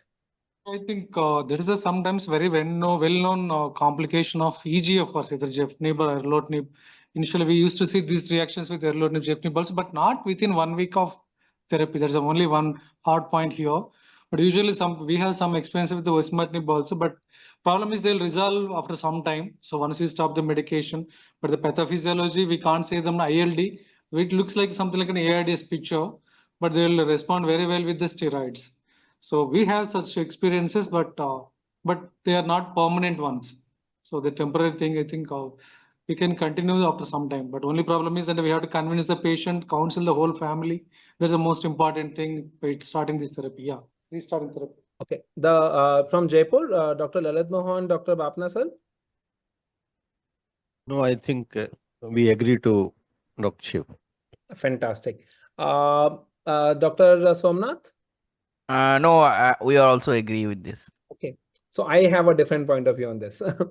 Why I have a different point of view on this is because we have had a lot of patients and a lot of trials. In fact, 2-3 patients of TDXD, which is supposed to cause drug-induced pneumonitis, they have exactly come up with the same picture. As a part of the trial in Destiny and everyone, it was very necessary to do all the investigations. So the patient, 2-3 patients like this were in ICU, and we did a bronchoscopy, we did a viral panel, we did a COVID. We also sent for PCP. Now the treatment and the PCP in 2 cases had actually come positive. Now the treatment for PCP also is steroids along with Septran that we give. So before we label anybody as a drug-induced pneumonitis, we need to do a bronchoscopy, lavage, COVID, PCP, and a viral panel, and then take it from there whether it comes positive or not. It is not to say that we haven't seen osimertinib induced pneumonitis. We have seen that also. But in osimertinib induced pneumonitis, it will recur again once the drug is rechallenged. So my only differential in this would have been, I would probably consider if PCP was sent, I would say it as a pneumonitis. But especially because now is the era of ADCs and pneumonitis and everything will come.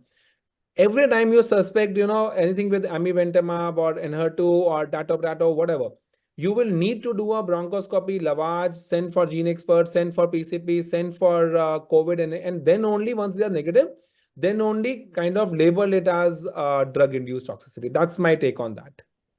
But how common it is a PCP? There's within 1 week, unless if they have some comorbid conditions. Correct, sir. So, and in this patient, I don't know what happened. Maybe patient was taking some steroids or something of that sort. But sir, if it was drug-induced, it should have come again once we had rechallenged with OC. So that is one point which will go against that. And PCP, it both works equally. So I'm saying I don't know what happens in this. Just to rule out, do a bronchoscopy, which they did, do a viral panel, do a PCP, rule that out, and then send for that. That's my point. We counsel the patient in a similar way. So if it is drug-induced, possibly it may recur again. Yes. So at that point of time, we will permanently withhold the drug and will not be rechallenging again. So, but possibly it has not been recurred again. So correct. We also later over a period of time, because we didn't do a bronchoscopy lavage over a period of time, we are thinking that but at that point of time, we thought because she was working with Geftinib for 15 days, but as soon as all this has 7 to 10 so days. I will tell you a similar case. In fact, in that patient, she has a leptomeningeal meds. So geftinib and erlotinib are not acting. With Stalin, I think, okay, are you able to hear me? Yes, sir. Yes, sir. Okay, fantastic. So the patient has leptomeningeal meds. We gave her osimertinib, and then within 10 days she got this drug-induced pneumonitis. We stopped. She went to ICU, did all those workup, discharged her, re-challenged her on osimertinib. Again had the same problem. Then we gave her erlotinib and bevacizumab. She had a very good response for 6 to 8 months. Now she has got proteinuria on bevacizumab. So now I am at C. So now what I'm going to do is I'm going to give her Jeft and pemetrexed, the NK regimen, as I typically call it across over there. But and at that time we did search the literature also. All these TKIs have a 2 to 3% chances of causing a drug-induced pneumonitis. So your point is very well taken, a very good learning point for all the residents. But do rule out an infective workup. That's all that I would want to say. Thank you, sir. Thank you. Thank you, Stalin. Fantastic case. So I think we are done with the cases. Now there's something which is very close to our heart, both me and Dr. Kumar Prabhash. And we would like to present some evidence generation from India, because as we say, it is data which is the most important thing. So do I go in first or does Tata goes in first? I think it has to be Tata, no? When it is Kumar, the Kumar's team will go in first. I think Dr. Ashok Singhal will present the data about, I think they wanted to present some Jeft in the 5-year OS data about the NK regimen. Dr. Ashok? Hello, am I audible? Yeah, you are. Okay, so I'm Dr. Ashok Singhal, Senior Resident in Medical Oncology Department from Tata Memorial Hospital from Mumbai. So topic is gefitinib versus gefitinib plus chemotherapy. So the burden of the patient with advanced EGFR mutation positive non-small cell lung cancer is ever rising. When we talk about the Indian scenario, so this EGFR mutated frequency is 23% patient in Indian scenario, which is more common in adenocarcinoma, female adenocarcinoma non-smoker. That is 32%, followed by female adenocarcinoma, male adenocarcinoma non-smoker, that is 30%, and that followed by adenocarcinoma male smoker, that is 17%. The treatment option in patient with advanced EGFR mutated positive non-small cell are varied. So these are all first line option in EGFR mutated non-small cell lung cancer. Like first generation TKI, gefitinib, erlotinib, second generation afatinib, decomatinib, third generation osimertinib, and these are studies respectively. And EGFR TKI with combination with chemotherapy, like our Jef versus Jef plus chemotherapy, or NEG009 trial, and osimertinib with chemotherapy, that is the Flora trial, and EGFR TKI with the VEGF inhibitor, like NEG026 and relay trial, and recently published this EGFR TKI with the monoclonal antibodies, that is amivantamab lazertinib versus osimertinib. So how do we decide between our treatment option? So in Indian scenario, India has a average per capita income is 2 lakh per year. This amount to 16 around approx 16,000 per month. So let us see the cost of therapy, which is most affordable treatment. So in all these first line option, mainly TKI with chemotherapy, the most affordable option is gefitinib plus chemotherapy, that is pemetrexed plus carbo, at around 36,000 per year cost. And since the gefitinib and pemetrexed carboplatin is the most affordable combination strategy, what are talking points? So we'll talk about this our trial gefitinib versus gefitinib plus pemetrexed in EGFR mutated lung cancer, published in 2019. And we also reflect on NEG009, this gefitinib alone versus gefitinib plus chemotherapy in non-small cell lung cancer with mutated EGFR, that published on 2022. So why was our study conducted? the use of TKI has quite certainly transformed the treatment of the non-small cell lung cancer. The drugs that are given orally and minimal side effect have good response compared to conventional chemo. Moreover, they are lesser and less dangerous side effect compared to conventional chemotherapy. And PFS of 9 to 12 months with oral tablet with virtually no life-threatening side effect was certainly a remarkable advance in the field of oncology. However, the most patient still develops resistance in 8 to 12 months. The initial dream of converting non-small cell lung cancer into a chronic disease like CML remained unfulfilled. So one study that has been prophesized that combination of chemotherapy and TKI. Hence, TMS decided to conduct this study. It was a randomized single center phase 3 double arm open label study. So inclusion criteria was 18 year and lesser older 18 year, histologically or cytologically confirmed non-small cell lung cancer, and EGFR mutated exon 19, 21, and 18. And we also included rare mutation like exon 21L, 858R, and rare mutation like L861Q, S761I, and G719X mutation. And we also included PS2, which is 21% in this study. And most of the study does not include the this PS2, and stage wise stage 2B to 4 stage. So randomized in 1:1 arm JEF versus JEF plus chemotherapy, that is pembrolizumab and carboplatin, and dose was 250 mg oral once a day, and continue till the progression, intolerable toxicity, and discontinuous were made. And chemotherapy plus JEF received Jefferson same 250 mg OD with 500 milligram per meter square pemetrexed IV infusion, and carboplatin area under area and by infusion, both day 1 of every 21 days of cycle for total 4 cycles. And after 4 cycle after 4 cycle of PEM carbo, we have given maintenance pemetrexed 500 milligram per meter, so every 3 weekly, unless PD. So primary endpoint was progression-free survival. Secondary endpoint OS, toxicity, response rate, and quality of life. So study time August 2016 to August 2018, and total patient was 350, and median follow-up was 17 months. So in this demographic data, the almost 17 to 90% patient of present baseline brain mets, and most common EGFR mutation type was exon 19 in FEM deletion, which was around 62%, followed by exon 21.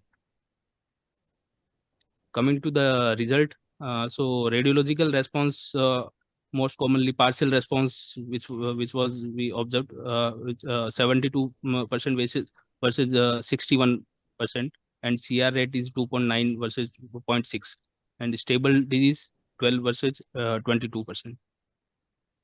And overall response in combination up was 75% as compared to 62% in JEF alone. And median PFS was 16 versus 8 months. Median OS was not reached that time, and versus 17 months.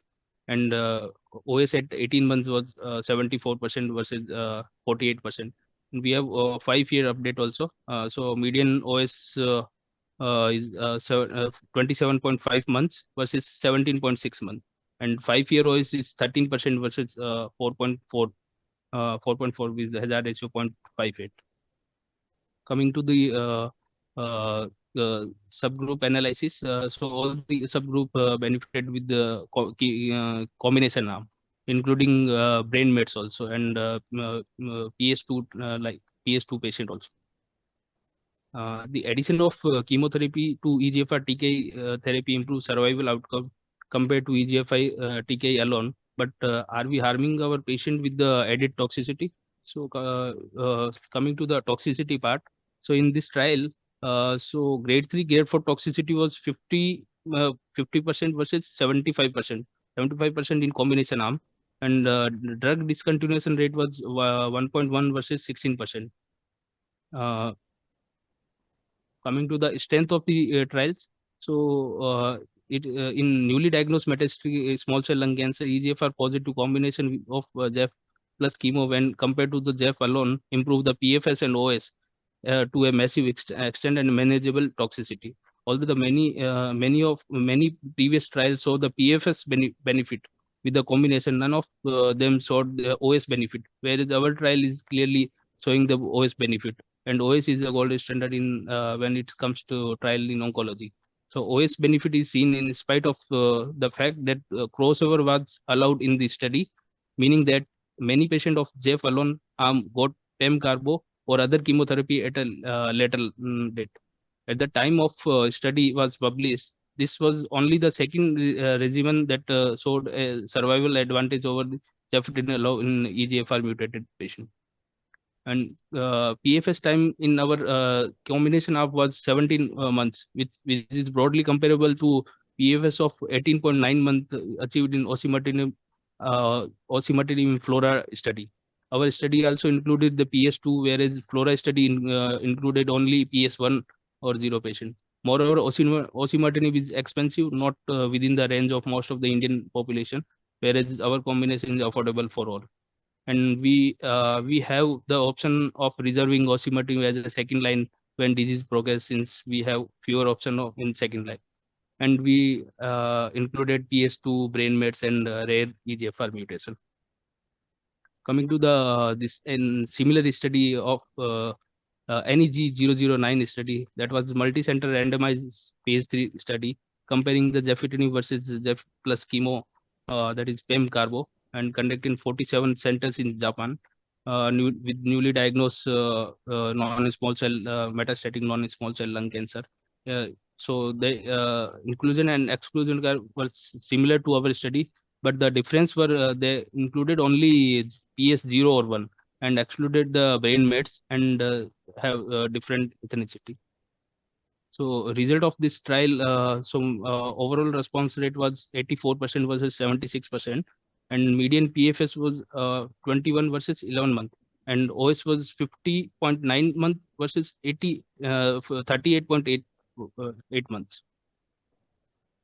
So to conclude, we conclude this discussion with point favoring the use of EGFR TKI with combination chemotherapy as a new standard of care in all patients with EGFR mutation positive advanced lung cancer. Thank you.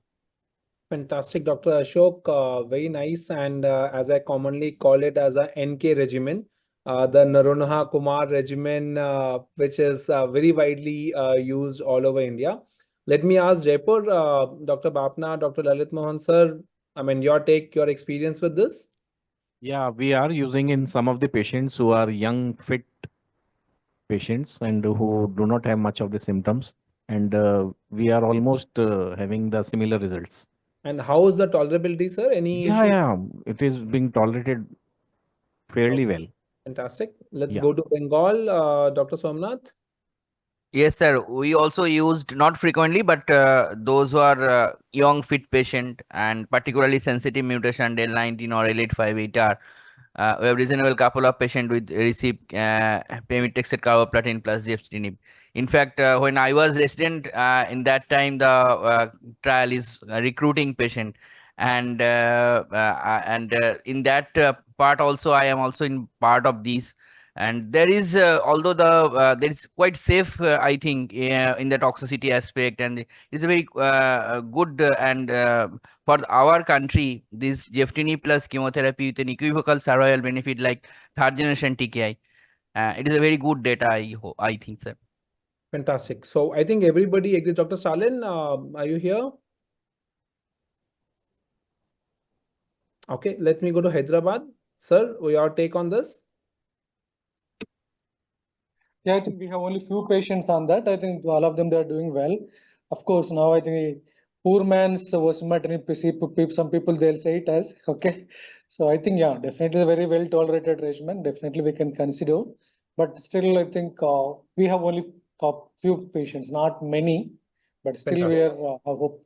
But only thing is the Indian context is there are so many sources of drugs, so that we don't want to discuss in here, but definitely. That's okay.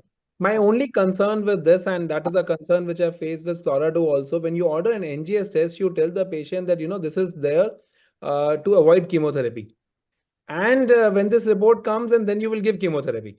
So my only concern is how to counsel a patient, about that. Otherwise, and I also feel having used this regimen and FLORA-2 that beyond cycle 8 and 10, pemetrexed plus Jeft or this thing causes a bit of nephrotoxicity. But ever since still, one trial to show an overall survival advantage at 5 years is fantastic. As you rightly said, a poor man's osimertinib, and fantastic effort. And I think the forget the results, the vision with which Dr. Vanita and Kumar did the trial way back in 2016. And the conviction about this, which the whole world is grappling about today, that is fantastic. And I always say one of my defining moments was to see Vanita being present at the ASCO podium and presenting this. It gave a lot of inspiration to, we were also young at that time, all the oncologists that, if you do something well, you can go up to that podium also. So hats off to the TMH team to do this trial. Fantastic. So one question. Yes, please. So where in this trial, it is a generic Jeftinib or it is a virginal Jeftinib? Generic. Generic only, all are generic. Generic. Generic Jeftinib, generic pemetrexed, generic. Yes. Okay, fantastic. So I think I'll not bore you guys now. It's the last thing which is going to come up. And where am I? Okay, I think here we are. Okay. This is our experience of non-small cell lung cancer and nothing as such. This is the way we are doing our single gene testing and NGS testing over the ages. And as you can see, we started doing only single gene testing. Everything is done in-house till around 2016 to 2020. And then in COVID, I think COVID was the best thing to happen to us academically, because that gave us time. That gave us time to reflect on our data. We analyzed our data. We sat back and we looked at what we could do more. We designed a panel ourselves, the small 34 gene hotspot panel, including all the fusions and everything. And now every cancer, everybody with lung cancer now gets NGS at our institute, whether it is squamous, whether it is non-squamous. And the result with, I mean, we do an EGFR by RT-PCR, we do an ALK by IHC, we do a PDL1 for everyone, and then reflexly it goes on for NGS. And the cost of that is only 18,000 rupees because everybody gets an NGS, so the cost is also actually coming down on that. In fact, a couple of companies have actually sponsored that, and we are trying to get the cost even coming down. But the way to go about is NGS for everyone, and that is there. I mean, this is our data of NGS, around 1,200 people. And the EGFR rate is around 25%, ALK is around 8%. But what is more important is rare mutations. Dr. Petros was telling us about all small mutations. Their data is also not supposed to be missed. So you have ROS, you have HER2/neu, MET, RET, BRAF. KRAS, I think I have written 22%, but over the time it's now falling down to around 12%. And with the KRAS 12C is around 50% of that data. But this is just to say, and one thing, we have a lot of residents over here. So what you should do is, when you are in your first year of your or the third year, people should actually start making a master sheet, which every batch should actually fill it up, so that at the end of 5 years, you will have a fantastic data, and that data can then be collated and you'll have survival data on that. Some batch has to start. That is what we started in COVID because there was no work. So we said, okay, fine, let's analyze the data. That batch started, and now we have 4 to 5 years of our data, and we can show all this data over here. Now, this is our co-mutation data. This was a thesis which we presented last year. And a lot of talk has been going about FLORA-2 and Mariposa, which patient to give this. You look at the high-risk EGFR mutant people, and if you look over here, 45% of people or 55% of people will actually have co-mutations with the EGFR mutation. Now, this is only possible if A, you do not use the coupon scan, because there you do not. You have just 12 gene panel in that. If you test for only 12 genes, you will get nothing. So order a slightly more broader panel. Don't order a CGP in the first time because it's not cost effective. But if you look at this, 55% of people will have co-mutations. 20% of people might have, 30% of people might have brain mets. 40% of EGFR will have L858R. So if you really look at the data, very few people will get a single agent TKI now, and a combination chemotherapy, whether a FLAURA2 or a NK regimen or a Mariposa, is going to become the norm for all of us. So what is very important is to actually find out which patients now need single agent therapy, which patients now need a doublet therapy. What are the mutations which we saw? Immediately almost similar to data which Dr. Petros showed. The TP53 is the most common mutations over there, and this is basically called as tumor suppressor gene. So you look at the oncogenes, but you also look at the tumor suppressor genes, the TSGs, and you actually find out that TP53, P10, RB1 is very common in as a co-mutation.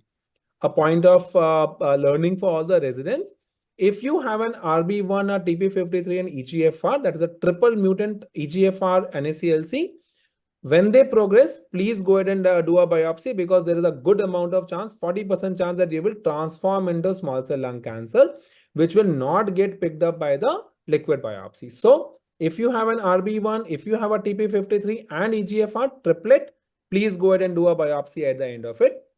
And if you have a co-mutation which is positive, as you can see over here, the PFS is far more lesser. So if you don't test for co-mutations, you will not find it. If you don't find it, then you will not treat them differently. So now EGFR mutant non-small cell lung cancer is also not one disease. You need to do it differently.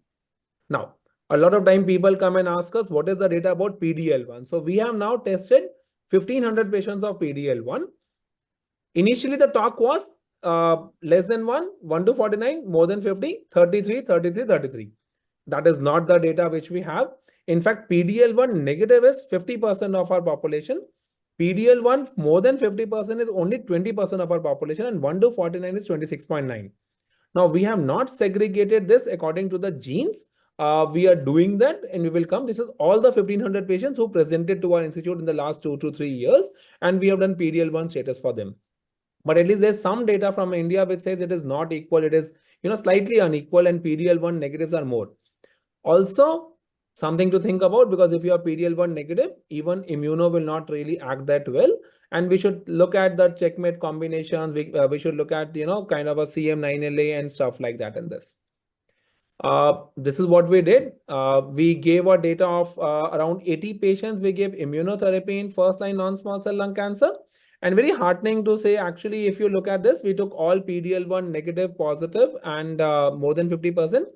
And what you basically found out over here is that you have a 3-year survival of 33.6% and a 4-year survival of 27%. 80 patients, small data, but that's the only data that we have in from Indian subcontinent. And we have also shown that a long-term survival is a possibility, even in a real life scenario. These are the patients, 6 out of these 76 patients actually were long-term survivors. 4 out of them had a KRAS 12C mutant. So there is something about KRAS 12C. We are doing a lot of clinical trials in KRAS 12C, but again, you should collate the data that is there. That is something which is very important. Long-term survival is a possibility. These 6 people are the one who have stopped their treatment after 2 years and are doing absolutely fantastic right now. Is there a way in which we can find out? Typically, very important thing, and the most important thing is ECOG PS. If your ECOG PS is good, even with single agent immunotherapy, you will do absolutely fantastic. So ECOG PS is doing well, PDL1 more positive is doing well. If somebody has a response, is doing very well. And that's our data about first line IO combination. This is the Keynote 189 approach that we have seen. Now, this is something which is very close to my heart. This is our data of last 312 patients of ALK, which we have treated over the last 10 years. And we had 312 patients. We analyzed the data for around 250 patients. Since we do NGS for everyone, we found out that the variant 1 was more than was variant 2. Variant 3 was surprisingly much more than variant 2 in our population. And we made a heat map. You had co-mutations with TP53. Again, you see PDL1 and female. So very nice heat map that we basically got out of this. Now, what happened when we treat this 312 patients? So we have got in 4 ways. One, you have the green one, which basically says if you give crizotinib on the right side, you have red is the second generation, and the third one is lorlatinib. So this is the chemotherapy, then the crizotinib, then you have second generation, and you have lorlatinib. And you can actually find out that with If you give chemotherapy that we used to give in 2014, 2015, the overall survival is 34 months.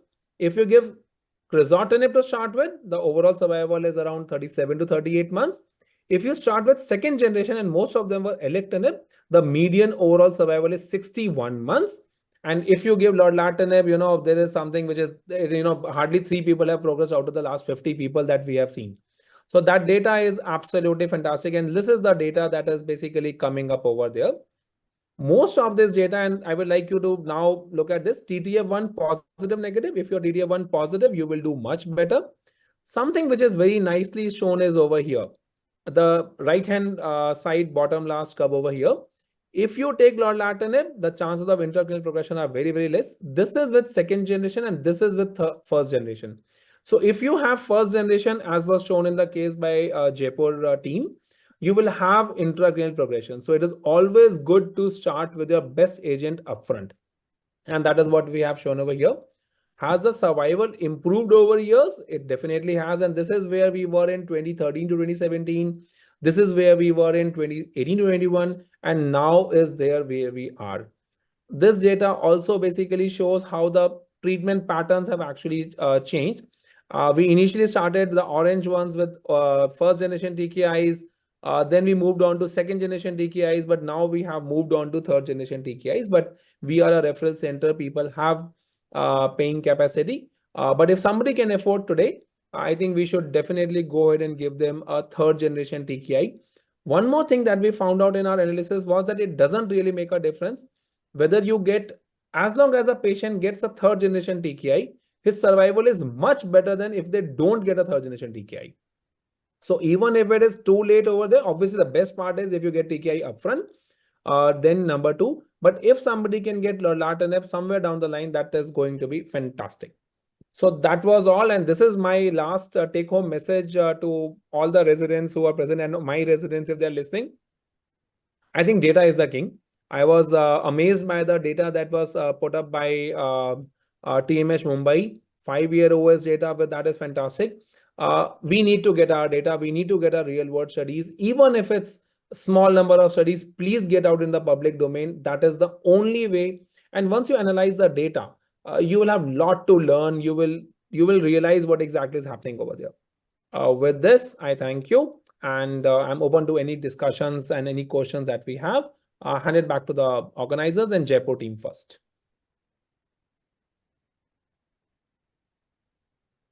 Thank you so much, sir. If anyone has any questions, we can take them. Sir, Dr. Somnath here. Yes. I have one question regarding your very nice last presentation. So how in clinical practice, the guide, the variant of ALK in the NGS for sequencing or to escalations or anything post progression of third generation like lorlatinib, whether it is baseline or it is on progression, and how it is the clinical research translation into practice, the variance importance. So fantastic, Dr. Somnath. One very practical thing which I found out by analyzing this was, if you are giving lorlatinib, there is no point whether you are variant 1, variant 3, it is absolutely okay. But let us say somebody doesn't have money and it's a variant 1. I'm absolutely okay in giving them crizotinib. If it's a variant 3, I think it's a suboptimal treatment. I'll push them even more harder. In the second line and above, there is no role of variant classification. All this is the data from the first line. So again, if somebody can take lorlatinib, please go ahead and give. Doesn't make a difference is variant 1, variant 3. If somebody doesn't have money and if you are going to give crizotinib, if it's variant 1, live easy. You're not doing a inferior treatment. Obviously, it will be much inferior to second generation, third generation. That's okay. Variant 3 and first generation TKI, slightly, keep your guards high. The patient will relapse over there. Okay. Thank you, sir. Thank you. Hyderabad, Hyderabad, sir. Bye-bye. Good night. Oh, that's bye-bye, good night. Sir, in the contemporary era, is there any role of checking for ALK resistant mutations? So again, if you are in the contemporary era, there is a definite role of checking for ALK mutations. Again, depends, if you have, so we'll understand. If you have given first generation and second generation TKIs and you're going to give lorlatinib, it is okay. But the resistance mechanisms can be on target, which will be taken care by the lorlatinib. But the off-target pathways, if you have given lorlatinib, sometime you can have a MET amplification, you can have a HER2 new amplification, you can have a ROS pathway, which can get stimulated. So if somebody has progressed, let's say on alectinib and or lorlatinib, what do? We do a biopsy and we send a CGP. And sometimes because the patient has taken lorlatinib, I would obviously get a liquid biopsy also done and try to look for something. There are times when we have given lorlatinib and capmatinib. One of the patient had got HER2 new amplification. I did not have the heart to give lorlatinib and then HER2 also to them. But yes, you should check for them. If you're not giving lorlatinib, if you're giving lorlatinib, it's absolutely okay. You don't really need to confirm it. Sir, another question, is there any just clinical practice, although evidence is less, to adding chemotherapy on progression on lorlatinib, pemetrexed, carboplatin plus continue lorlatinib? Is there any, if there is no such identified biomarkers driven therapy on post-progression NGS? I have been, so I had a couple of patients who had progressed on lorlatinib, mainly extracranially. So to continue intracranial progression, which is afforded by lorlatinib, I have actually given lorlatinib and PEMCARB in continuation, which has been endorsed by none other than Ross Camage. So we wrote a mail to him, and he is on record said that you can go ahead and give lorlatinib plus chemotherapy. In fact, if you have a lorlatinib and if you have an intracranial progression, we have given lorlatinib and bevacizumab also, to prevent radiation necrosis, edema, and stuff like that. So yes, we have been giving that. But the goal of that has to be clear. It is not to increase the OS. It is actually to prevent intracranial progression. This should be told to the patient very clearly. Thank you, sir. Thank you. Now, Jaipur team, Dr. Bapna, Dr. Lalit Mohan, sir, are not there. So Ullas, my question is that what is the TAT for you to get the NGS report? And what do you do meanwhile? So first of all, I was reading the WhatsApp messages, sir. There was a good debate. Lot of controversy, and nobody is accepting what was presented by Dr. Petros. No, I think, sir, I think there is something difference in that. So what we do is, sir, the TAT for getting ALK is 2 days. The TAT for getting EGFR is 5 days. Every Thursday, we do our EGFR testing. Every day, we do our ALK testing. PDL1 ALK, we will get in 3 to 4 days time. EGFR will get maximum 5 days time. So I do not start a treatment without I get an EGFR ALK report. But once I have an EGFR ALK report, then I actually look at the condition of the patient. What is the quantum of disease? I do not start immunotherapy on the basis of a EGFR ALK negative report, because I will definitely wait. And let us be honest, we have given chemotherapy to patients if they are very much, they need not be in visceral crisis also, sir. A patient is very apprehensive about getting a report also. There is no harm in starting one cycle of chemotherapy and then changing to a TKI once you get the report. I have, so let us say somebody is ROS positive. So let's say EGFR ALK is negative. We will give one cycle chemo. If ROS comes positive or MET comes positive, I'll stop chemotherapy and I'll give them TKIs at that time. That is what we do. And it has worked excellently well for us till now, sir.